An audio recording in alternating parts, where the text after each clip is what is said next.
Map पे बना हुआ है।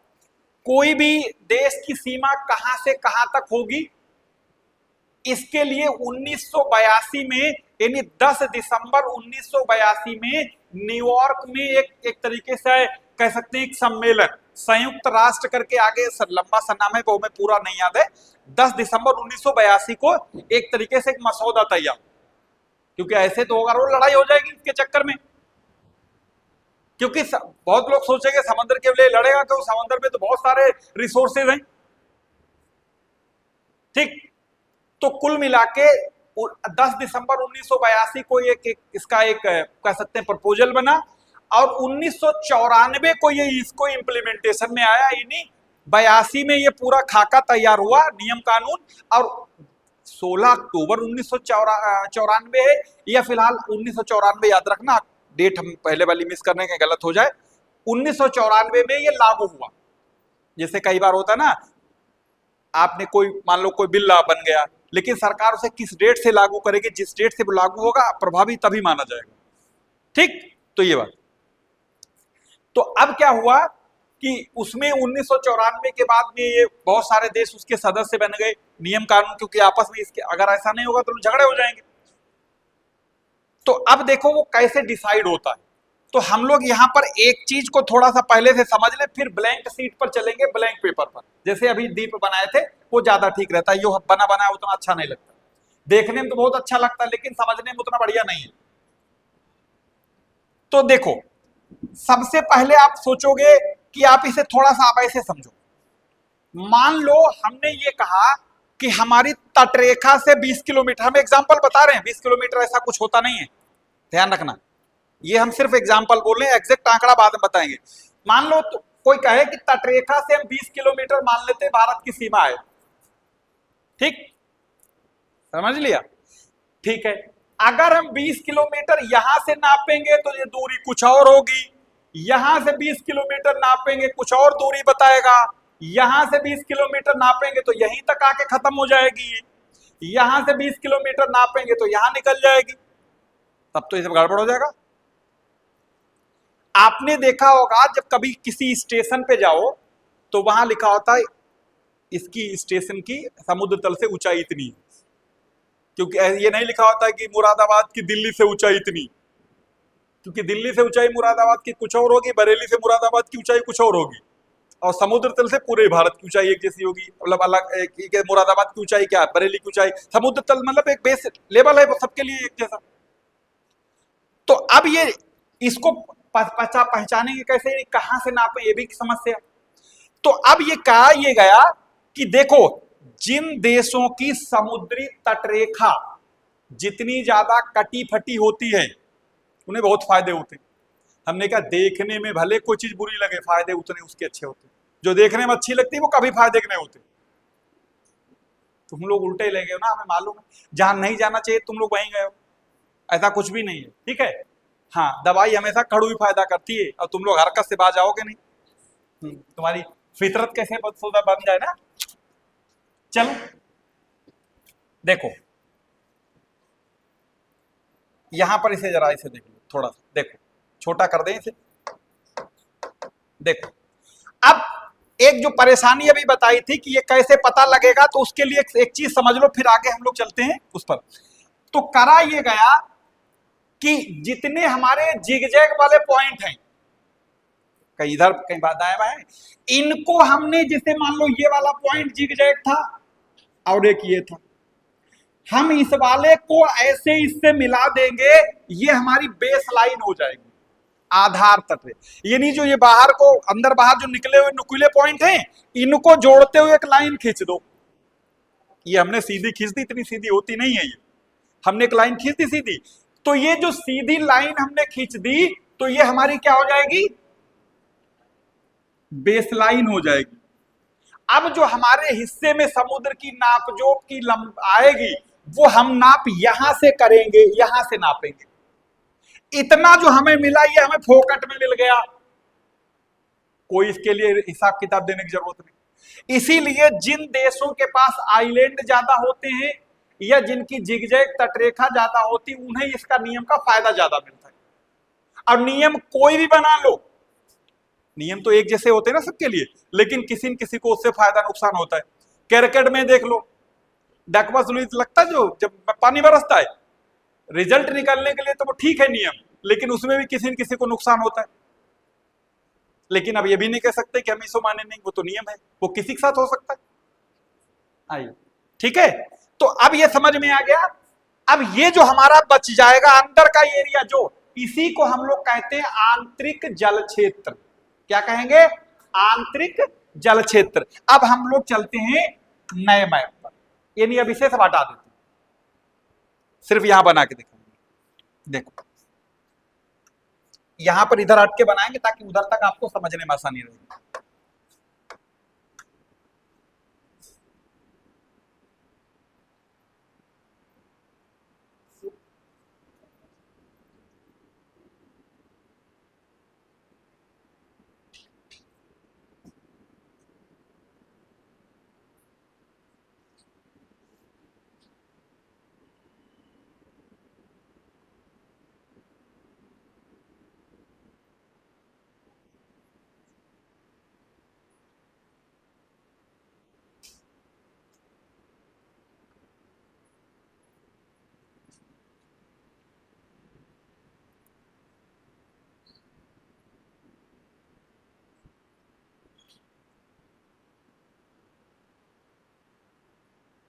अरे इसकी जरूरत ही नहीं, ऊपर वाले का आधे बना लो, क्या करना है ऊपर वाले को? ऊपर वाले को खाली फालतू तो बना रहे हैं, बनाना तो सिर्फ इतना है। देखो इतनी जरूरतें हैं, ठीक। देखो अब जैसे अभी कहा था कि जो जो बाहर की ओर निकले हुए कटे फटे जिगजैग, आप इसे ऐसे समझो जैसे मान लो ये कोई जिगजैग है, ठीक।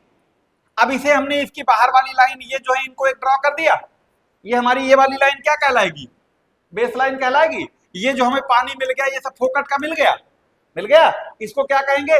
इंटरनल वाटर या आंतरिक जल क्षेत्र, क्या कहेंगे? अब इसी तरीके से हम क्या करें, यहां से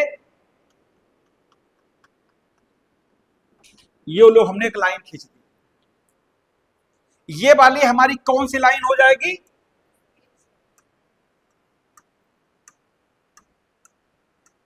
बेस लाइन। और ये वाला जो पानी है ये क्या कहलाएगा?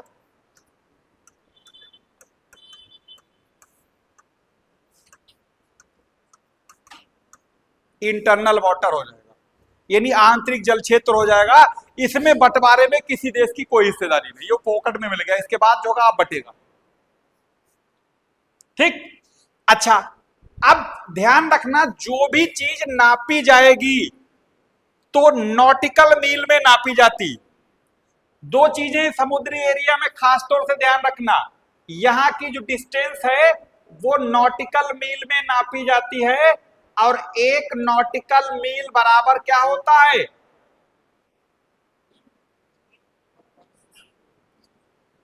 1852 मीटर के आसपास होता है, यानी कि अरे 1852 क्या, वो पॉइंट लगा दिया, यानी 1.8 किलोमीटर तुम कह सकते हो, यानी लगभग मोटे मोटे तौर पर 2 किलोमीटर से थोड़ा सा कम, 1.85 कुछ ऐसे करके, 1.825 या 1.8 कुछ ऐसे करके है, ठीक है। ये नॉटिकल मील कहलाता है, ठीक है। और जो जमीन पर जो मील होता है जमीन की दूरी के लिए, वो लगभग 1600 मीटर का एक मील होता है। तो ये जो समुद्र में जो नापी जाती दूरी, इसे हम लोग काहे में नापते हैं? नॉटिकल मील। और समुद्र में जो हवाएं चलती उन्हें क्या बोलते, काहे में नापते? नॉट में बोलते ना, इतनी समुद्र इस हवा की स्पीड इतने नॉट थी, ठीक है। तो ये नॉटिकल मील हो गया, यानी जो भी दूरी नापेंगे किस में नापेंगे? और नॉटिकल मील की दूरी, नॉटिकल मील लगभग 1.8 किलोमीटर मान लो, मोटा मोटा, यानी 2 किलोमीटर लगभग, कुछ कम थोड़ा, ठीक। 1.8 आगे पॉइंट के बाद 8 के बाद कुछ है वो, ठीक है।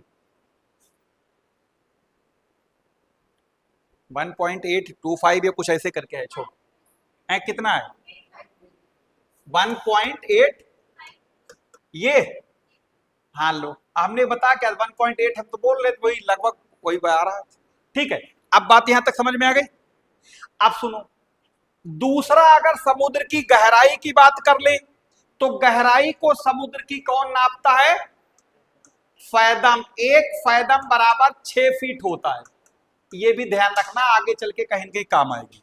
यानी समुद्र की गहराई को फैदम में नापते हैं, और फैदम का मतलब एक फैदम बराबर 6 फीट, और एक नॉटिकल मील बराबर 1.852 मीटर। ठीक, ये दोनों चीजें कॉमन सी बात है, ऐसा नहीं इसे ज्योग्राफी भी तो हर जगह मिलनी चाहिए और या मालूम भी होनी चाहिए। अच्छा, अब जो है ये वाला हमारा क्या हो गया? आंतरिक जल क्षेत्र हो गया, यानी इसमें कोई बंटवारा नहीं, ये तो हमें फोकट में मिल गया। अब जो बंटवारा होगा इसके बाद होगा। अब यहां से 12 नॉटिकल मील, गौर से सुनना, कहां से? इससे कितनी दूरी हुई? 12 नॉटिकल मील दूर, यानी ये 12 NM, और ये 12 नॉटिकल मील की दूरी ये हो गई। किससे? आधार रेखा से। ये जो एरिया है ये कहलाता है हमारा टेरिटोरियल वाटर। क्या कहलाएंगे? टेरिटोरियल वाटर कहलाता है।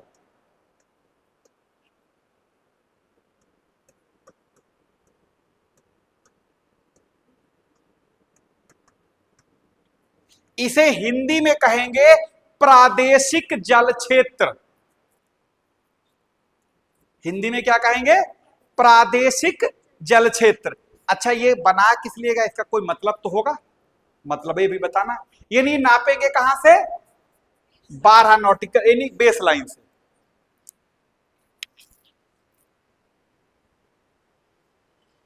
जी, हेलो जी। हम्म।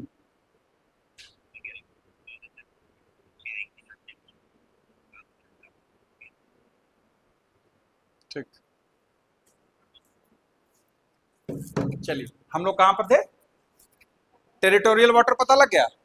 अच्छा, ये जो टेरिटोरियल वाटर है इसमें यानी जो किसका होगा? इंडिया का।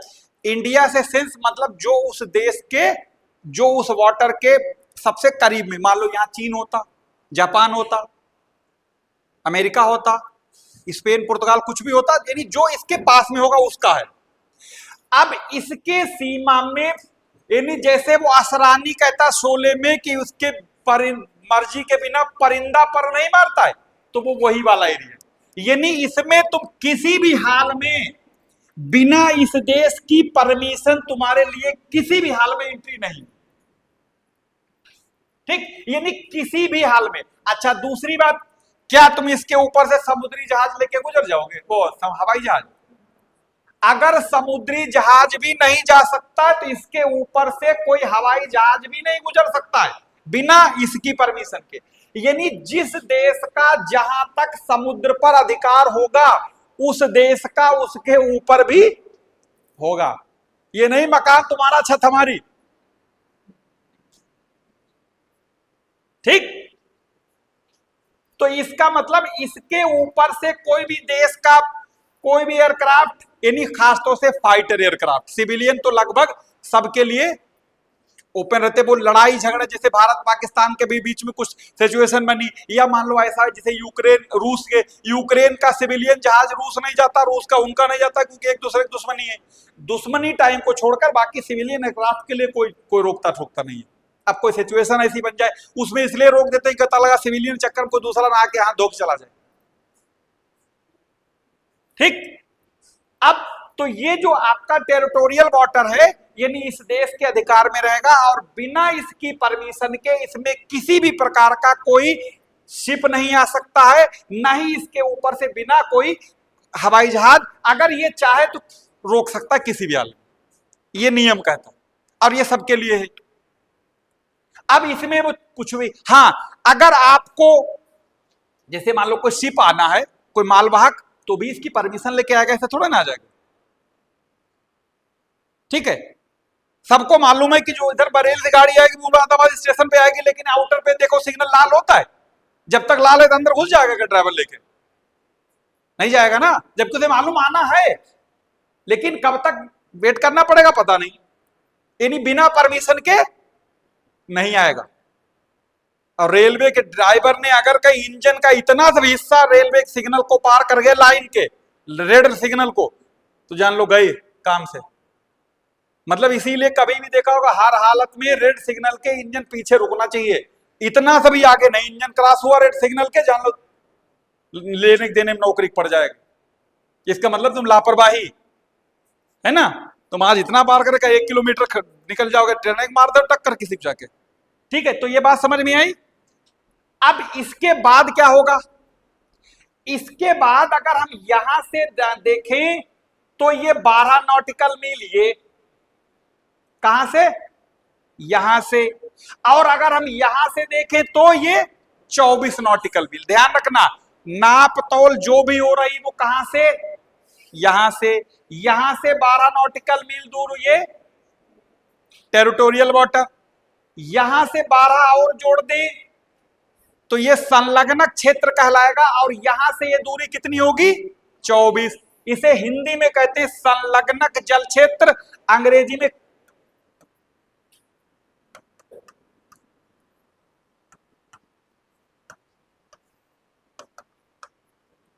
ठीक कंटिजियस वाटर कहलाता है इसको, यानी संलग्नक क्षेत्र। यानी ये वाला भी 12 नॉटिकल मील होगा, लेकिन इसकी कंडीशन बदली हुई होगी, यानी होगा इसी देश के कब्जे में, लेकिन इसके लिए टर्म्स एंड कंडीशन दूसरे हैं। यानी इसमें में तो किसी भी हाल में तुम आ ही नहीं सकते हो, चाहे तुम कोई भी कुछ भी हो, बिना इसके परमिशन के। इसमें से मान लो तुम्हें भारत नहीं आना, तुम्हारे समुद्री जहाज को तुम्हें यहां से होते हुए गुजर के ऐसे मान लो चीन जाना है, तुम इसके अंदर आ गए, अंदर से तो जा रहे हो, अंदर से तो जा सकते हो, लेकिन क्या देना पड़ेगा? कस्टम ड्यूटी, मतलब सीमा शुल्क। जैसे तुम किसी दूसरे देश का एयर स्पेस यूज करते हो, उसके बदले में उसे पैसे देने होते। तुमने इसमें से अगर तुम्हारा समुद्री जहाज गुजरा तो इसके पड़ोसी देश को तुम्हें सीमा शुल्क देना होगा। यानी इस क्षेत्र से इस देश को सीमा शुल्क वसूलने का पूरा अधिकार होता, कस्टम ड्यूटी। नोट करके लिख लो चाहे तो। यानी जो संलग्नक क्षेत्र होता है, इस पर कब्जा तो इस देश का होगा, आप इससे गुजर सकते हो समुद्री जहाज लेकर, लेकिन बिना टोल टैक्स दिए नहीं जाओगे। यानी कि जैसे कोई भी प्लेन किसी दूसरे देश के ऊपर से जब उड़ के जाता है तो उस देश की हवाई सीमा का उसने इस्तेमाल किया, इसलिए उसे पैसे देने होते। ये नहीं कि जिसके मन करे ऊपर से उड़ के चले गए। ठीक, तो अगर इसके इस पानी के ऊपर से किसी हवाई जहाज भी गुजरेगा तो भी वो इसे पैसा देके जाएगा। ठीक, तो यानी इसका मतलब इसका पूरा अधिकार किसके पास रहेगा? टोल टैक्स वसूलने का, या कस्टम ड्यूटी कह लो, किसका रहेगा? इसका रहेगा, जो भी यहां पर देश होगा वो। ठीक, दो बातें समझ में आई। आंतरिक जल क्षेत्र, टेरिटोरियल वाटर, कंटिन्यूअस वाटर, ये वाला समझ में आ गया। अब उसके बाद क्या होगा? ये कहां से नप रहा है? 12 नॉटिकल मील, और फिर ये 12 नॉटिकल मील का अगला टुकड़ा। अब यहां से ध्यान रखना, इसी बेस लाइन से आपको 200 नॉटिकल मील नाप लो। कहां से नापा? बेस लाइन से। कितने नॉटिकल मील दूर? ये जो 200 नॉटिकल मील यहां से लेके यहां तक होता है, इसे कहते हैं EEZ, exclusive economic zone, Hindi में विशिष्ट आर्थिक क्षेत्र।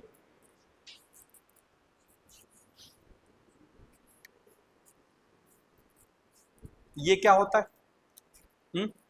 इसका क्या मतलब होगा? यानी जो 200 नॉटिकल मील जो कोस्ट से होगा, बेस लाइन से होगा, ये EEZ, एक्सक्लूसिव इकोनॉमिक जोन हुआ। अब इसमें क्या होगा? सुनो, तुम एक बात ध्यान से सुनो, तो फिर से सुन लो। इसमें तो किसी हाल में तुम इसके बिना जा ही नहीं सकते हो, बातें खत्म कर दो। इसमें जा सकते हो लेकिन टैक्स देना होगा। इसमें तुम बिना टैक्स के जा सकते हो, इस लाइन के इधर, यानी जो 12 नॉटिकल मील थी इसमें तो टैक्स पड़ेगा, इसमें तुम जा सकते हो, कोई दिक्कत नहीं, टैक्स नहीं पड़ेगा, परमिशन की भी तुम्हें जरूरत नहीं, आराम से जाओ। लेकिन अगर तुम सोचो एक हम कांटा फेंक के इतनी सी मछली पकड़ ले तो ना कर पाओगे। यानी इस 200 नॉटिकल मील के दूरी तक इस देश की परमिशन के बिना तुम एक इतना सा झींगा भी नहीं पकड़ सकते हो।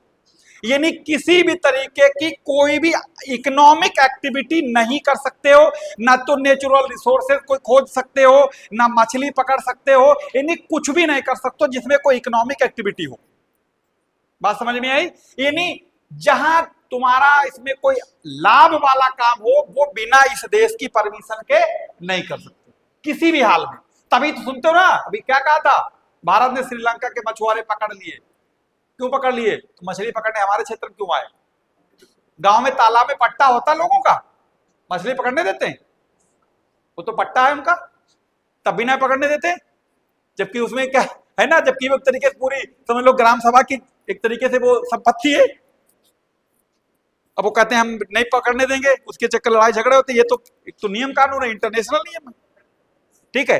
तो इसमें तो इसीलिए आप सुनते होंगे कि आज इन्होंने इनके मछुआरे पकड़ लिए, उन्होंने उनके पकड़ लिए, या उनको ये वो जान नहीं पाए, उनके सीमा पर पहुंच गए, तो इसीलिए अब इन्हीं किसी भी तरीके का कोई भी आर्थिक क्रियाकलाप इस वाले क्षेत्र में आप नहीं कर सकते हो। हाँ, क्या क्या कर सकते हो वो बताएं, इसमें क्या क्या कर सकते हो इसमें। यानी ये सुनो, ये तो आप बिल्कुल इसे भूल ही जाओ, पहले बता दिया। यहां से टोल टैक्स देना होगा।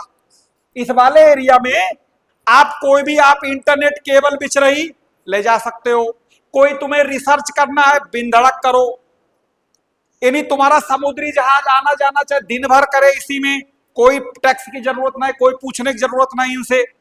यानी तुम्हारा कोई भी नेविगेशन करना, कोई टैक्स नहीं देना, इंटरनेट लाइन बिछानी, कोई टैक्स, कोई पूछने की जरूरत नहीं, कोई आपको रिसर्च करना है, कोई जरूरत नहीं। हाँ, जरूरत किस बात की है, यहां से आप कोई पेट्रोलियम नहीं निकाल सकते, कोई नेचुरल गैस नहीं निकाल सकते, कोयला नहीं निकाल सकते, मछली नहीं पकड़ सकते, जब तक इनकी परमिशन ना हो, यानी जिस देश के उसमें वो आता है। ये बात समझ में आई? कहां से 200 नॉटिकल मील नापेंगे? बेस लाइन से। अच्छा, उसके बाद क्या होगा? समुद्र तो खत्म नहीं होता, ये तो बिल्कुल एकदम। अब उसके बाद जो होगा, यानी वो 200 नॉटिकल मील यहां तक हो गया, यही हो गया। उसके बाद जो क्षेत्र बचता है उसे कहते हैं हाई सी,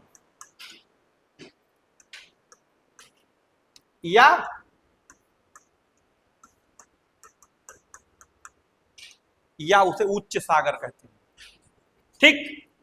अब जैसे अगर हम इसी बात को लेके इस वाले मैप में जरा देख लें एक बार आपको बताने के लिए, इस वाले में देखो, यहां पर इसे समझो। जैसे भी हमने क्या कहा था, इसको जल्दी से 1 मिनट में देख रिवाइज कर लो।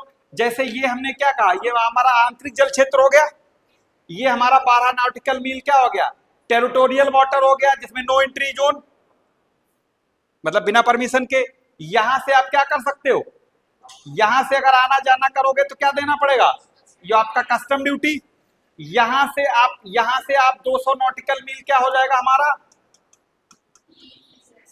विशिष्ट आर्थिक क्षेत्र, इसमें कोई आर्थिक क्रियाकलाप बिना इसके नहीं कर सकते हो। अब उसके बाद भी तो बचा, यो क्या कहलाएगा, या इसी को उच्च सागर। अब इसमें उच्च सागर में क्या होगा, उच्च सागर में जितना अधिकार भारत का यहां पर होगा, उतना अधिकार यहां से 10,000 या 5,000 किलोमीटर दूर अमेरिका का, उतने अधिकार उनका भी होगा। या अमेरिका के पास जब उच्च सागर होगा वहां पर भी तो होगा ना, तो उस पर भी उतना अधिकार जितना अमेरिका को, उतना अपना। मतलब उस वाले पर फिर आप किसी की रोक ठोक नहीं, चाहे मछली पकड़ो चाहे कुछ भी करो, तो वो आपका उस पर एनी वो हाई सी में आपके ऊपर कोई ऐसा भी नहीं कि आप ऊपर से कोई फ्लाई नहीं कर सकते, या समुद्री जहाज नहीं जा सकता, या किसी तरीके से पूछने की जरूरत ये नहीं कर सकते हो। हाँ, लेकिन एक समस्या ये आई कि पता लगा हाई सी है, सपोज करो यहां पर आके जो खत्म हो जाता है, यहां पर मान लो इंडोनेशिया है, यहां पर सपोज करो ये इंडोनेशिया, ठीक। और जो हाई सी में यहाँ पर भी जो हाई जो यहाँ तक तो भारत का क्षेत्र है, और इधर मान लो इंडो।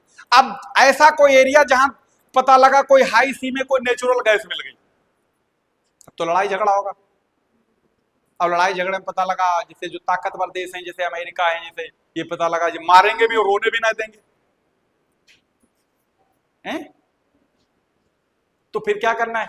तो फिर ये है कि अगर जहां पर कोई नेचुरल रिसोर्सेज मिलता है वहां पर जो सबसे नजदीकी देश होते हैं, मान लो 2 3 या 4 5 इकट्ठा फंस गए वहां पर, तो फिर उनमें वो डिस्ट्रीब्यूशन उसके रेशियो के हिसाब से करा जाएगा ताकि कोई झगड़ा फसाद ना हो। नहीं पता लगा आजकल इतने हथियार बना के रख लिए दुनिया तबाह होने में देर ना लगी, और सनकी लोगों की भी कमी नहीं है। देखो ना वो यूक्रेन वाला 3 साल से जोकर लड़ रहा है, पूरा यूक्रेन को खंडार बनवा दिया।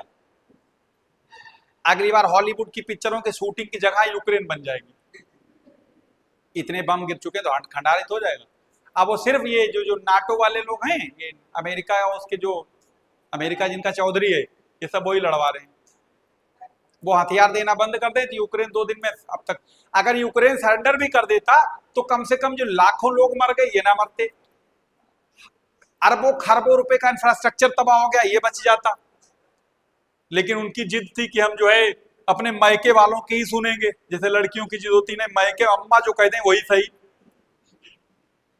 ये दिन के जो फोन दिन भर कान में लगे रहते हैं, जो मायके से एजुकेशन ऑनलाइन मिलती है, तलाक का सर्टिफिकेट भी सबसे पहले उन्हीं के पास होता है।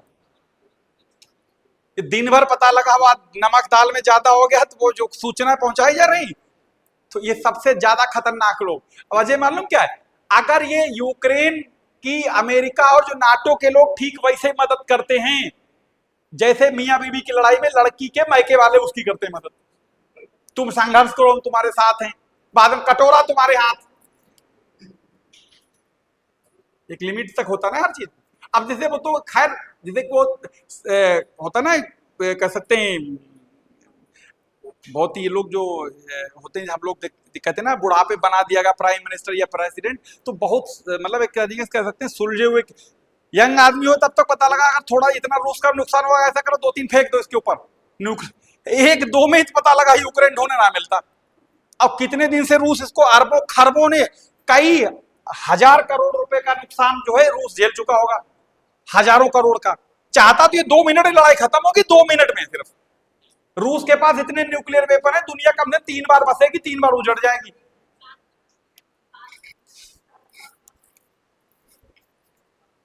तो कहने का मतलब ये है कि जो लेकिन फिर भी कभी देखा होगा आज तक ये ऐसी नौबत में ना आएगी इतनी जल्दी, ठीक है, और ना इतनी जल्दी कहीं आती।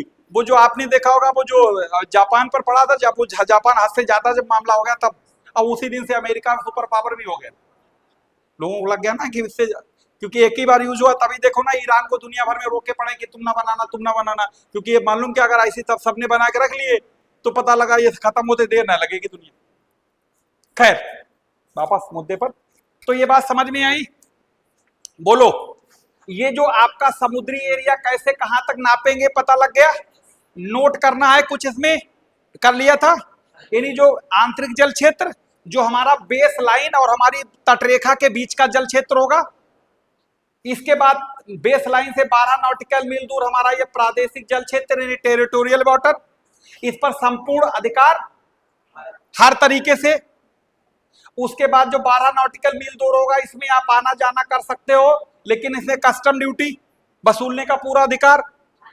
उसके बाद में फिर 200 नॉटिकल मील दूर इस वाले में आप ईजेड में इधर वाले हिस्से में, इस वाले छोड़कर इसमें आना जाना कर सकते हो, कुछ भी कर सकते हो, आना जाना कर लो, लेकिन किसी भी तरीके का कोई एनी इकोनॉमिक एक्टिविटी नहीं कर सकते हो। आपको इंटरनेट लाइन बिछाना है, कोई भी आपको रिसर्च करनी क्लाइमेट से लेके किसी भी तरीके का, वो सब अलाउ है, लेकिन ये किसी तरीके का आपको ऐसा काम नहीं करेंगे जिससे आपको कोई आर्थिक लाभ हो, वो काम नहीं करेंगे जब तक इसकी परमिशन के बिना। हाँ, अगर इसकी किसी विदेशी कंपनी से डील हो जाए तो हमारे क्षेत्र में पेट्रोलियम निकाल के दो, तो इसका मतलब फिर वो इसकी सहमति से हो रहा है, तब कोई दिक्कत है ना। जैसे भारत की ओएनजीसी कंपनी रूस के सखालिन आइलैंड के पास में जो है वहां पर ये पेट्रोलियम निकालने का काम करती है। या जैसे देखा होगा इन सऊदी अरब देशों में तो मैक्सिमम अमेरिकन कंपनियां तेल खोजने का काम करती हैं, तो वो उनकी परमिशन से होता है ना। तो यहां तक कोई समस्या किसी को? बोलो हैं? कि और पहले वाला जो पढ़ा था अंडमान निकोबार वाला हिस्सा, उसमें कोई दिक्कत? बोलो, अरे हाँ ना में बोलो जल्दी, लोग तो मान सुनते नहीं जल्दी। किसी तरीके कोई सवाल, किसी के मन में जो सवाल हो आंख बंद करके बिल्कुल पूछ लो, जिससे इससे रिलेटेड जो भी, या जो कुछ अभी तक पढ़ा था जितना जी भर के मन करे बोलो। बिल्कुल आएगा, अंडमान निकोबार तो उसके अंदर ही आ जाएगा। अच्छा हाँ, अरे बढ़िया सवाल, कम से कम ऐसा तो लगाओ तक ताकि लगे कुछ पढ़ाई लिखाई हो रही है, थोड़ा बुद्धि विवेक से काम चल रहा है। देखो एक ऐसे सुनो यहां पर, अब जैसे अभी हमने क्या बताया था, किसी के पास अगर कोस्ट लाइन कटी फटी ज्यादा होगी या आइलैंड होंगे, फायदा उसी का ज्यादा है। अब सुनो, मान लो भारत का जो इकोनॉमिक विशिष्ट इकोनॉमिक जोन है वो यहां से नापा हमने 200 नॉटिकल मील दूर और यहां तक आ गया, और अंडमान निकोबार हमारा कहां पर है? यहां पर है। तो हमारी तटरेखा कहां है? तो अब हमें उसके बदले में जो इतना और मिलेगा, कभी आप गूगल मैप पर अंडमान निकोबार भारत का ईजेड डाल के देखना, जहां पर आपका अंडमान निकोबार दिखाई दे रहा है, यहां पर लक्षद्वीप दिखाई दे रहा है, यहां पर जो विशिष्ट आर्थिक क्षेत्र का कलर है वो ज्यादा उभरा हुआ भागा हुआ दिख रहा है, क्योंकि उसके वजह से इतना हमें और फायदा हुआ। आप डाल के देखो, भी गोल डालो, देखो भारत का आर्थिक क्षेत्र करके डालो किसी मैप पर, अभी देखो देख लेना, उसमें मिल जाएगा।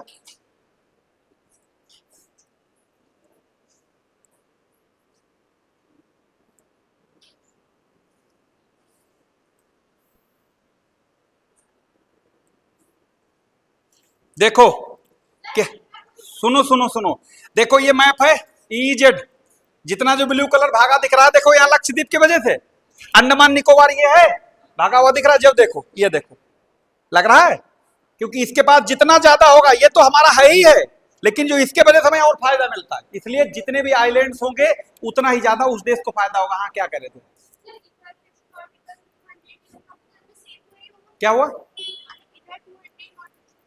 बात ये देखो, 200 नॉटिकल हम लोगों ने जो बेस लाइन से नापा था, बेस लाइन से जो भी नापते होगी, लेकिन अब यहां पर एक सवाल जो पूछना चाहिए था वो किसी ने पूछा, पूछना ये चाहिए था लंका तो यहां पर है।